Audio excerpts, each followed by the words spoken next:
Hi friends, ನಮಸ್ತೆ. Welcome back to my YouTube channel. ಇದು ನಿನ್ನೆದು ಒಂದು ಸ್ವಲ್ಪ ಕ್ಲಿಪ್ಪಿಂಗ್ ತೊಗೊಂಡು ಆ್ಯಡ್ ಮಾಡ್ತಾ ಇದ್ದೀನಿ.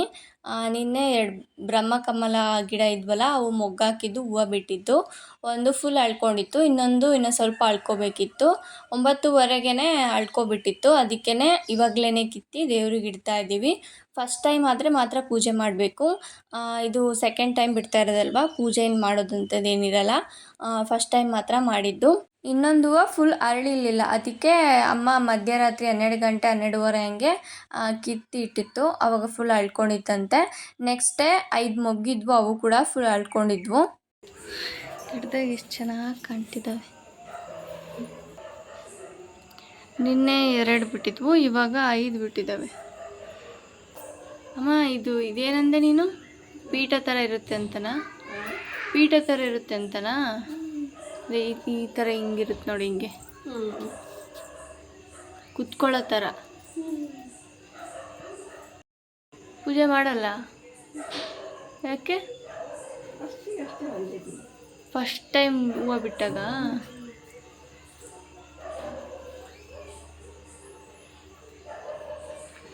ನೋಡಿ ಎಷ್ಟೊಂದು ಬಿಟ್ಟಿದ್ದಾವೆ.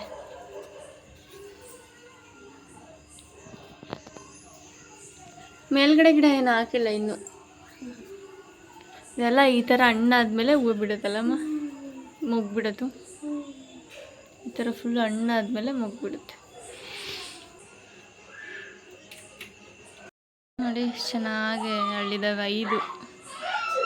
ಇವಾಗ ಇವನ್ನ ದೇವರಿಗೆ ಇಟ್ಬಿಟ್ಟು, ಆಲ್ರೆಡಿ ಪೂಜೆ ಫಸ್ಟಿಗೆ ಮಾಡಿದ್ರಲ್ಲ ಅದೇ ಅಂತೆ, ಮತ್ತೆ ಆಗ್ಲಾಗಲೇ ಏನು ಮಾಡೋಂಗಿಲ್ಲ ಅಂತೆ. ಫಸ್ಟ್ ಟೈಮ್ ಮಾಡಿದ್ವಿ. ಇವಾಗ ಇದನ್ನು ದೇವ್ರಿಗೆ ಇಡ್ತಿದ್ದೀನಿ. ಇಟ್ಟಿದ್ವಲ್ವ, ಅವಾಗ ಸ್ವಲ್ಪ ಬಾಡೋಗ್ಬಿಟ್ಟಿದ್ದಾವೆ. ಗಿಡದಾಗಾದರೆ ಫುಲ್ ಬಾಡ್ತವೆ. ಹೊರಗಡೆ ಇಟ್ಟಿರೋದ್ರಿಂದ, ಮುರಿದು ಇಟ್ಟಿರೋದ್ರಿಂದ ಸ್ವಲ್ಪ ಹಂಗೆ ಇದ್ದಾವೆ ಅಷ್ಟೇ. ಇವು ಹಂಗೆ ಇರಲಾ?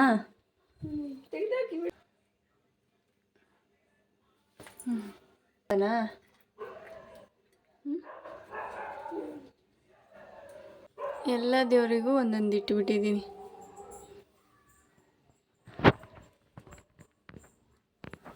ನಿನ್ನೆನೇ ಎಲ್ಲ ಅರಳಿದ್ರೆ ಎಲ್ಲದಕ್ಕೂ ಆಗಿರೋವು. ನಿನ್ನೆ 2 ಅಳ್ಳೋದು, ಅದಕ್ಕೆ 25. ಅದಕ್ಕೆ ಇಲ್ಲೊಂದು ಇಟ್ಟಿದ್ವಿ. ದಿ ನೆಕ್ಸ್ಟ್ ಡೇ ರಾತ್ರಿ ಗಿಡ ಎಲ್ಲ ಬಾಡ್ದಂಗೆ ಆಗಿತ್ತು. ಇವಾಗ ಸ್ವಲ್ಪ ಚೆನ್ನಾಗಿ ಆಗ್ತೈತೆ. ಹೂವು ಬಿಡಬೇಕಾದ್ರೆ ಶಕ್ತಿ ಎಲ್ಲ ಫುಲ್ಲು ಹೂವಿನ ಮೇಲೆ ಬಿಡುತ್ತೆ. ಆವಾಗ ಗಿಡ ಒಂಥರ ಬಾಡ್ದಂಗೆ ಆಗಿರುತ್ತೆ. ನಿನ್ನೆ ನೈಟಿಂದ ಲಾಗ್ನ ಸ್ಟಾರ್ಟ್ ಮಾಡಿದ್ದೀನಿ. ಹೂವು ಎಲ್ಲ ಬಿಟ್ಟಿದ್ವಲ್ಲ, ಅದಕ್ಕೆ ನಿನ್ನೆ ನೈಟಿಂದ ಒಂದು ಸ್ವಲ್ಪ ಹಾಕಿ, ಅದಾದಮೇಲೆ ಇವಾಗ ನೆಕ್ಸ್ಟ್ ಡೇ ಲಾಗ್ನ ಕಂಟಿನ್ಯೂ ಮಾಡ್ತಾಯಿದ್ದೀನಿ. ಟಿಫನಿಗೆ ಕೇಸರಿ ಬಾತು ಮತ್ತು ಉಪ್ಪಿಟ್ಟು ಮಾಡಿತ್ತು. ಚೌ ಬಾತ್ ಅಂತಾರಲ್ವ, ಅದನ್ನು ಮಾಡಿತ್ತು. ಇವಾಗ ಟಿಫನ್ ಮಾಡ್ಕೋಬೇಕು. ನೋಡಿ, ಹಾಗೆಲ್ಲ ಬಾಡ್ದಂಗೆ ಆಗಿಬಿಟ್ಟಿದೆ ಹೂವು. ಸ್ಮೆಲ್ ಅಂತೂ ಫುಲ್ಲು ಮನೆ ತುಂಬ ರಾತ್ರಿ ಎಲ್ಲ ಸ್ಮೆಲ್ ಬರ್ತಾಯಿತ್ತು. ಫುಲ್ ಜಾಸ್ತಿ ಹೂವು ಇದ್ವಲ್ಲ, ಅದಕ್ಕೆ ಫುಲ್ ಸ್ಮೆಲ್ ಬರ್ತಾಯಿತ್ತು. ಒಂದು ಆದರೆ ಅಷ್ಟೊಂದು ಸ್ಮೆಲ್ ಇರ್ತಿರ್ಲಿಲ್ಲ.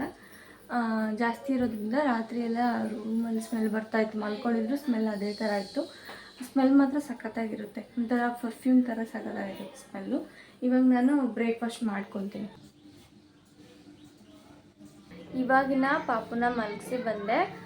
ಬೆಳಗ್ಗೆ ಅವನಿಗೆ ರಾಗಿ ಸರಿ ಮಾಡಿ ತಿನ್ನಿಸಿ, ಅದಾದಮೇಲೆ ಆಯಿಲ್ ಮಸಾಜ್ ಮಾಡಿಸಿ ಸ್ನಾನ ಮಾಡಿಸೋ ಅಷ್ಟೊತ್ತಿಗೆ ಆಲ್ರೆಡಿ 11 ಗಂಟೆ ಆಗಿಬಿಟ್ಟಿದೆ. ಬೆಳಗ್ಗೆಯಿಂದ ಅವನದೇ ಕೆಲಸ. ಇವಾಗ ಸ್ವಲ್ಪ ಹೊತ್ತು ಮಲ್ಕೊತಾನೆ. ಇವಾಗ ನಾನು ಮಧ್ಯಾಹ್ನದ ಊಟಕ್ಕೆ ಚಟ್ನಿ ಮತ್ತು ಅಕ್ಕಿ ರೊಟ್ಟಿ ಮಾಡಬೇಕು ಅಂತ ಅಂದ್ಕೊಂಡಿದ್ದೀನಿ. ಇವತ್ತು ಅಡುಗೆ ನಂದೆ. ಸ್ವಲ್ಪ ಬೇಗ ಮಾಡ್ಕೋಬೇಕು. ಕರೆಂಟ್ ಮತ್ತೆ ಹೋದರೆ ಕಷ್ಟ, ಮಳೆ ಮೋಡ ಆಗಿಬಿಟ್ಟಿದೆ. ಕರೆಂಟ್ ಹೋದರೆ ಮತ್ತೆ ಸಂಜೆವರೆಗೂ ಒಂದೊಂದು ಸಲ ಕೊಡೋಲ್ಲ. ಅದಕ್ಕೆ ಬೇಗ ಚಟ್ನಿ ಮಾಡ್ಕೋಬೇಕು. ರೊಟ್ಟಿನ ಬೇಕಾದರೆ ಆಮೇಲೆ ಮಾಡ್ತೀನಿ. ರೆಸಿಪಿನೂ ಕೂಡ ನಿಮ್ಮ ಜೊತೆ ಶೇರ್ ಮಾಡ್ಕೊತೀನಿ. ಚಟ್ನಿ ಮಾಡೋದಕ್ಕೆ ಎಲ್ಲ ರೆಡಿ ಮಾಡಿ ಇಟ್ಕೊಂಡಿದ್ದೀನಿ. ನಾನಿಲ್ಲಿ ಕೆಂಪು ಚಟ್ನಿ ಮಾಡ್ತಾ ಇರೋದು. ಟೊಮೊಟೊ ಮತ್ತು ಈರುಳ್ಳಿ ಎಲ್ಲ ಹಾಕಿ ಮಾಡ್ತಾ ಇರೋದು.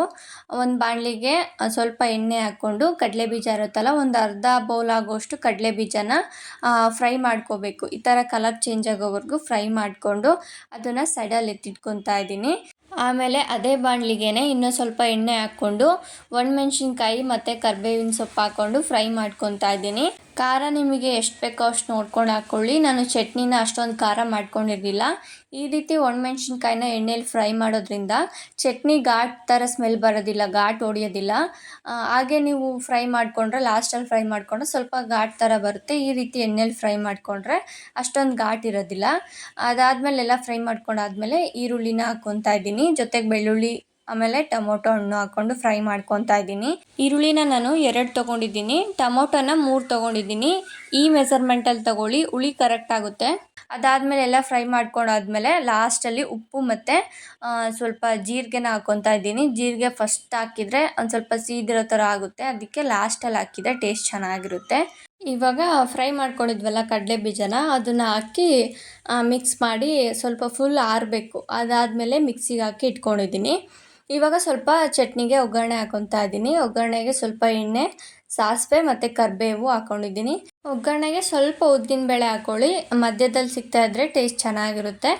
ನಮ್ಮ ಮನೇಲಿ ಇಲ್ಲದೆ ಇರೋದ್ರಿಂದ ಹಾಕಿಲ್ಲ. ಇವಾಗ ಒಗ್ಗರಣೆಗೆ ರುಬ್ಬಿರೋ ಚಟ್ನಿ ಹಾಕ್ಕೊಂಡು ಮಿಕ್ಸ್ ಮಾಡ್ಕೊತಾ ಇದ್ದೀನಿ. ಸ್ವಲ್ಪ ಮಿಕ್ಸಿ ಜಾರ್ಗೆಲ್ಲ ನೀರು ಹಾಕ್ಕೊಂಡು ಅದನ್ನು ಕೂಡ ಹಾಕ್ಕೊಂಡು ಫೈನಲ್ ಆಗಿ ಚಟ್ನಿ ರೆಡಿಯಾಗಿದೆ. ಟೇಸ್ಟ್ ತುಂಬ ಚೆನ್ನಾಗಿತ್ತು. ನೀವು ಕೂಡ ಟ್ರೈ ಮಾಡಿ. ನಾನು ಹೇಳಿರೋ ಮೆಜರ್ಮೆಂಟಲ್ಲೇ ಈರುಳ್ಳಿ ಮತ್ತು ಟೊಮೊಟೊನ ಹಾಕ್ಕೊಂಡು ಮಾಡ್ಕೊಳ್ಳಿ, ಚೆನ್ನಾಗಿರುತ್ತೆ. ಖಾರ ನಿಮ್ಗೆ ಎಷ್ಟು ಬೇಕೋ ಅಷ್ಟು ನೋಡ್ಕೊಂಡು ಹಾಕ್ಕೊಳ್ಳಿ. ಇವಾಗ ಮಸಾಲೆ ಅಕ್ಕಿ ರೊಟ್ಟಿ ಮಾಡೋದಕ್ಕೆ ರೆಡಿ ಮಾಡ್ಕೊತಾ ಇದ್ದೀನಿ.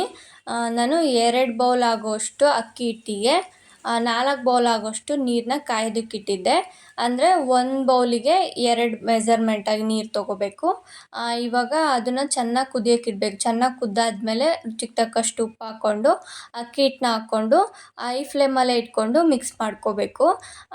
ಸ್ವಲ್ಪ ಚೆನ್ನಾಗಿ ಮಿಕ್ಸ್ ಮಾಡಿಕೊಂಡು ಅದಾದಮೇಲೆ ಸ್ವಲ್ಪ ಆರೋದಕ್ಕೆ ಬಿಡಬೇಕು. ಬಿಸಿ ಇದ್ದರೆ ಜಾಸ್ತಿ ಕಲಸೋದಕ್ಕೆ ಬರೋಲ್ಲ, ಅದಕ್ಕೆ ಸ್ವಲ್ಪ ಆರೋದಕ್ಕೆ ಬಿಟ್ಟು ಅದಾದಮೇಲೆ ಸ್ವಲ್ಪ ಈರುಳ್ಳಿ ಮತ್ತು ಸಣ್ಣದಾಗಿ ಹಚ್ಚಿರೋ ಮೆಣಸಿನ್ಕಾಯಿನ ಹಾಕ್ಕೊತಾ ಇದ್ದೀನಿ. ಸ್ವಲ್ಪ ಕೊತ್ತಂಬರಿ ಸೊಪ್ಪು ಮತ್ತು ಕರಿಬೇವು, ಕ್ಯಾರೆಟ್ ತುರಿ, ನಿಮ್ಗೇನಾದರೂ ನಿಮ್ಮ ಮನೇಲಿ ಸೌತೆಕಾಯಿ ಇದ್ದರೆ ಸೌತೆಕಾಯಿ, ಬೀಟ್ರೂಟ್ ಇದ್ದರೆ ಬೀಟ್ರೂಟು ಮತ್ತು ಸಬ್ಬಸಿಗೆ ಸೊಪ್ಪು ಇದೆಲ್ಲ ಹಾಕ್ಕೊಂಡು ಮಸಾಲೆ ಅಕ್ಕಿ ರೊಟ್ಟಿನ ಮಾಡ್ಕೋಬೋದು. ಆಮೇಲೆ ಸ್ವಲ್ಪ ಜೀರಿಗೆನ ಸ್ವಲ್ಪ ಕೈಯಲ್ಲಿ ಸ್ಮ್ಯಾಶ್ ಮಾಡಿ ಹಾಕ್ಕೊಂಡಿದ್ದೀನಿ. ಅದರಲ್ಲಿ ಕಲ್ಸಕ್ಕೆ ಬರೋಲ್ಲ ಅಂತ ಈ ರೀತಿ ದೊಡ್ಡ ಬಾಣಲಿಲಿ ಹಾಕ್ಕೊಂಡು ಸ್ವಲ್ಪ ಆರೋದಕ್ಕೆ ಬಿಟ್ಟಿದ್ದೀನಿ.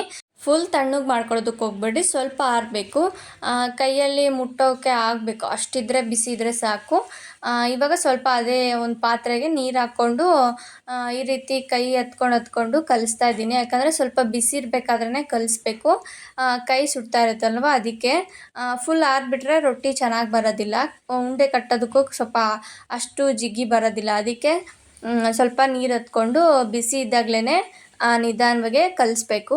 ಇವಾಗ ಕಲಿಸ್ಕೊಂಡು ಈ ರೀತಿ ಉಂಡೆ ಮಾಡಿ ಇಟ್ಕೊಂಡಿದ್ದೀನಿ. ಇವಾಗ ರೊಟ್ಟಿ ತಟ್ಕೊತಾ ಇದ್ದೀನಿ. ತಟ್ಟೋದಕ್ಕೆ ಮಣೆ ತೊಗೊಂಡಿದ್ದೀನಿ. ಅದ್ರ ಮೇಲೆ ಹೋಳಿಗೆ ಶೀಟ್ ಬರ್ತಾವಲ್ವ, ಅದನ್ನು ತೊಗೊಂಡು ಸ್ವಲ್ಪ ಎಣ್ಣೆ ಎಲ್ಲ ಸವರ್ಕೊಂಡಿದ್ದೀನಿ.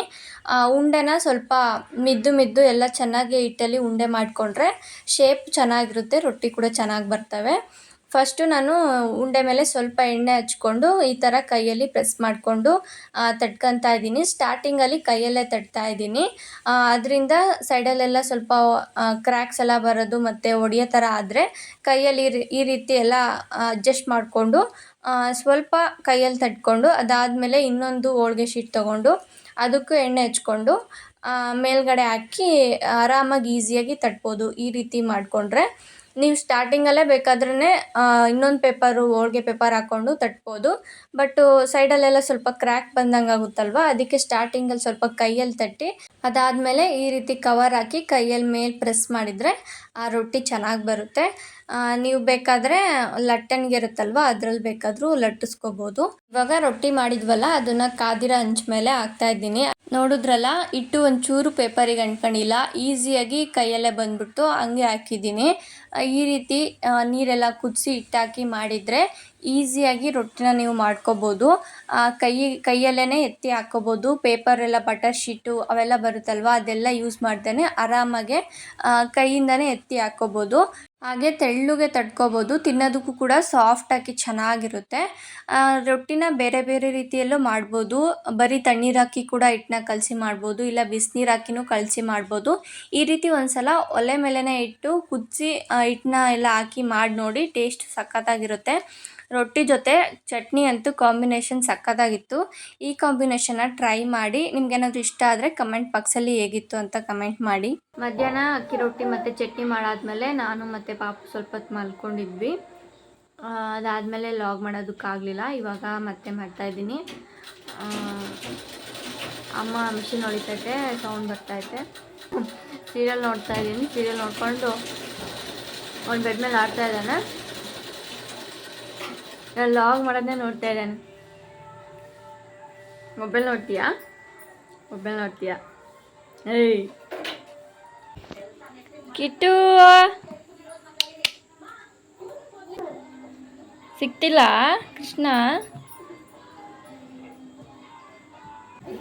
ಕೃಷ್ಣ ತಗೊಳಕ್ಕೆ ಅಷ್ಟು ಟ್ರೈ ಮಾಡ್ತಿರೋದು. ಇವತ್ತಿನ ಲಾಗು ಇಷ್ಟ ಆಗಿರುತ್ತೆ. ಈ ವಿಡಿಯೋ ನಿಮಗೆ ಇಷ್ಟ ಆಗಿದ್ದರೆ ಪ್ಲೀಸ್ ಲೈಕ್ ಮಾಡಿ, ಹಾಗೆ ನನ್ನ ಚಾನಲ್ನ ಸಬ್ಸ್ಕ್ರೈಬ್ ಮಾಡ್ಕೊಳ್ಳಿ.